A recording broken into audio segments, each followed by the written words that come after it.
Assalamualaikum warahmatullahi wabarakatuh. Halo, nama saya Volanda. Saya dari Prodi Kefarmasian tingkat 1B. Di sini saya akan membahas tentang materi anatomi fisiologi, yaitu tentang sistem otot. Sistem otot adalah organ atau alat yang memungkinkan tubuh kita dapat bergerak.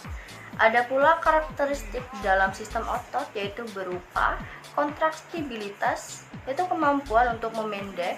Yang kedua ada ekstibilitas, yaitu serabut otot akan merespon dengan kuat jika distimulasi oleh impuls saraf. Yang ketiga ada ekstensibilitas, yaitu serabut otot memiliki kemampuan untuk menegang melebihi panjang otot saat rileks. Dan yang terakhir ada elastisitas, serabut otot dapat kembali ke ukuran semula setelah berkontraksi atau meregang. Secara umum, fungsi jaringan otot manusia adalah untuk pergerakan, untuk stabilisasi posisi tubuh, untuk mengatur volume organ, dan untuk termogenesis. Ada pula bagian-bagian otot, yaitu berupa sarkolema. Sarkolema itu membran yang melapisi suatu sel otot yang fungsinya sebagai pelindung otot. Kedua ada sarkoplasma, yaitu cairan sel otot yang fungsinya untuk tempat di mana miofibril dan miofilamen berada. Yang ketiga ada miofibril, yaitu serat-serat pada otot. Keempat ada miofilamen, yaitu benang-benang atau filamen halus yang berasal dari miofibril. Miofilamen terbagi atas dua macam, yaitu yang pertama miofilamen homogen yang terdapat pada otot polos. Yang kedua ada miofilamen heterogen yang terdapat pada otot jantung, otot kardiak, dan otot rangka atau lurik. Di dalam miofilamen terdapat protein kontraktil, yaitu ada antomiosin atau aktin dan miosin. Yang kedua ada tropopin dan tropomiosin. Ketika otot kita berkontraksi atau memendek, maka protein aktinlah yang akan bekerja. Dan ketika otot kita melakukan relaksasi atau memanjang, maka miosinlah yang sedang bekerja. Yang kelima itu ada mioglobin, yaitu pigmen otot yang berfungsi mengikat oksigen. Yang keenam atau terakhir ada tendon, itu urat otot, bagian ujung otot yang mengecil. Otot berdasarkan persarafannya. Yang pertama ada volunteer. Volunteer itu disarafi oleh saraf somatik dan berada di bawah kontrol kesadaran. Contohnya otot rangka. Yang kedua ada involunteer.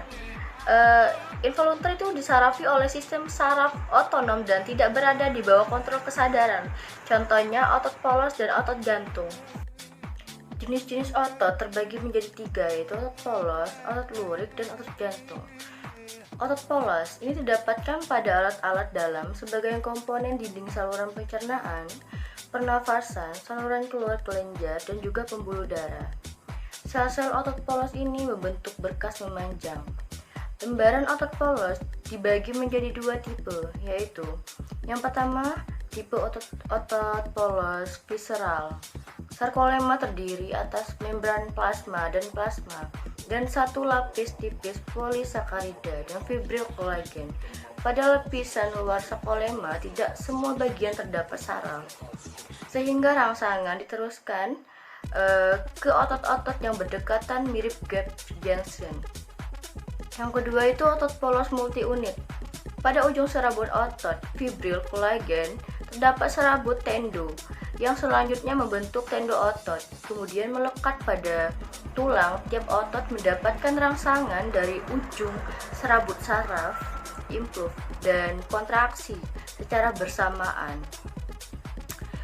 Sel otot ini membentuk gelondong atau kumparan-kumparan. Ukuran panjang otot polos berbeda tergantung dari tempat dan kondisi organ yang bersangkutan. Ukuran paling kecil terdapat pada dinding pembuluh darah, yaitu 15-20 mm sampai 0,2 mm dengan tebal 6 mm. Selanjutnya ada otot lurik. Otot lurik ini otot sebagian besar sebagai otot kerangka, sehingga dinamakan otot kerangka. Selain itu juga didapatkan di lidah, diafragma, di dinding pangkal eskofagus, dan otot wajah. Sebagian besar otot serat lintang berbentuk serabut dan membentuk berkas yang digabungkan oleh jaringan pengikat. Dengan pembesaran tampak wajah serabut otot yang berwarna merah berkelompok di antara serabut otot yang berwarna putih atau yang berwarna pucat, yang berukuran lebih besar.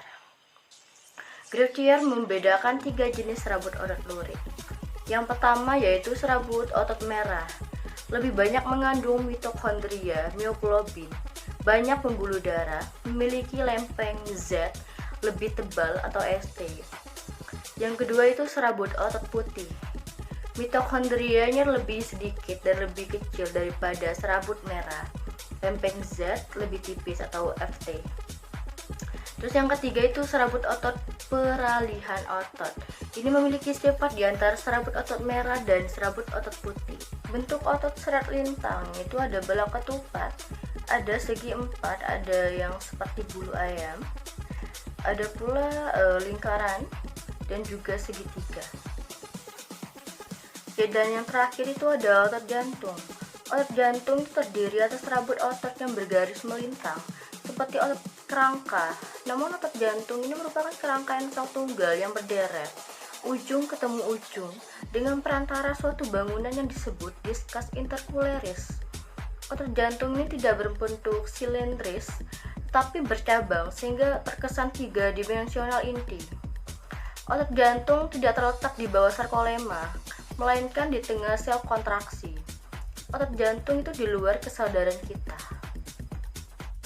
Otot menurut letaknya itu terbagi menjadi 4, yaitu di kepala, di leher, di anggota gerak atas, dan di anggota gerak bawah.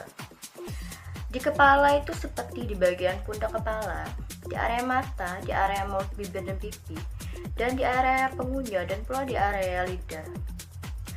Dan yang di leher itu seperti otot leher depan. Contohnya di plastisma, di sternocleidomastoideus, di gastrik, di stylohipedeus, di sternohideus, di scalaneus. Dan ketiga itu di anggota gerak atas seperti otot lengan dan otot lengan bawah. Yang terakhir itu di anggota gerak bawah, itu seperti di otot pangkal, paha, otot tungkai atas, otot tungkai bawah, dan otot kaki. Kontraksi. Sifat otot itu yaitu mampu berkontraksi. Kontraksi dapat berlangsung bila ada rangsangan atau stimulus, baik oleh pengaruh saraf atau oleh pengaruh lain. Kontraksi dapat terjadi karena adanya energi kimia berupa ATP yang berbentuk pada sel otot. Kontraksi terjadi sangat dipengaruhi oleh 2 jenis protein, yaitu aktin dan miosin. Interaksi dari 2 protein tersebut menyebabkan terjadinya kontraksi pada otot.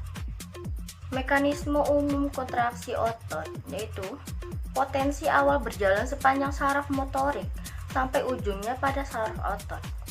Pada setiap ujung saraf mensekresi neutron transmitter atau YI asetilkolin dalam jumlah sedikit. Asetilkolin ini bekerja pada membran serabut otot dan akan membuka saluran bergerbang asetilkolin.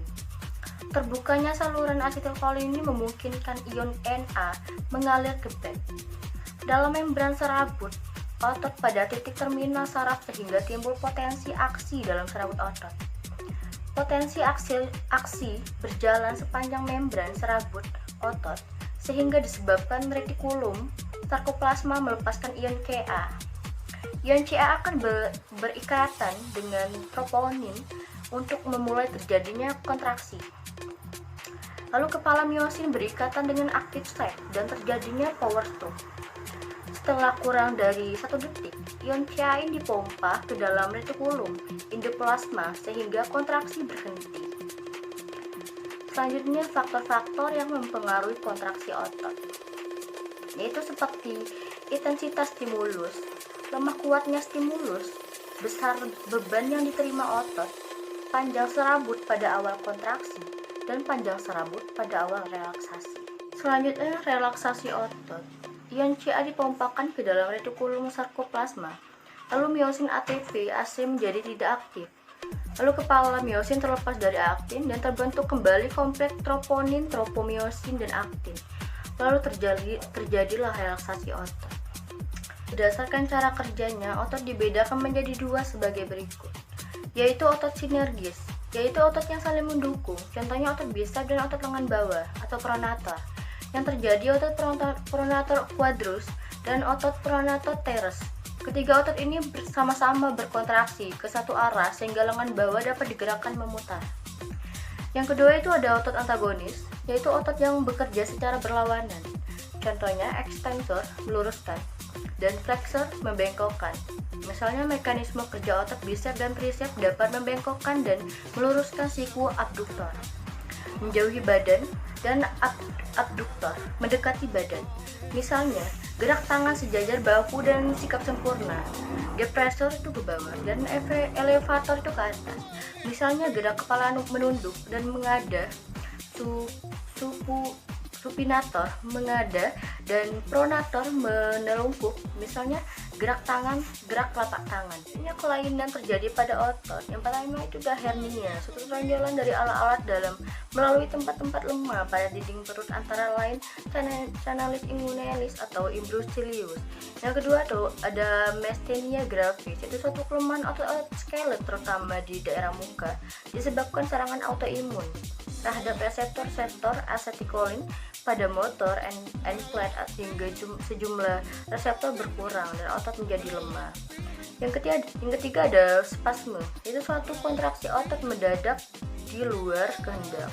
Yang keempat itu kram, kontraksi otot yang tertarik terasa sakit dan involuntar. Yang kelima ada konvulsi, itu kontraksi involuntar yang hebat dan tetanik dari suatu kelompok otot. Konvulsi bisa terjadi karena infeksi, zat racun, gangguan metabolisme, dan kerusakan otak. Yang keenam itu ada tic, itu denyutan kontraksi otot di luar kehendak pada otot-otot muka. Ketujuh itu ada fibrosis, itu pembentukan jaringan ikat fibrosa. Sel-sel otot skelet atau otot jantung yang mati akan diganti oleh jaringan ikat karena sel-sel otot ini tidak mampu bergenerasi sehingga otot-otot akan melemah.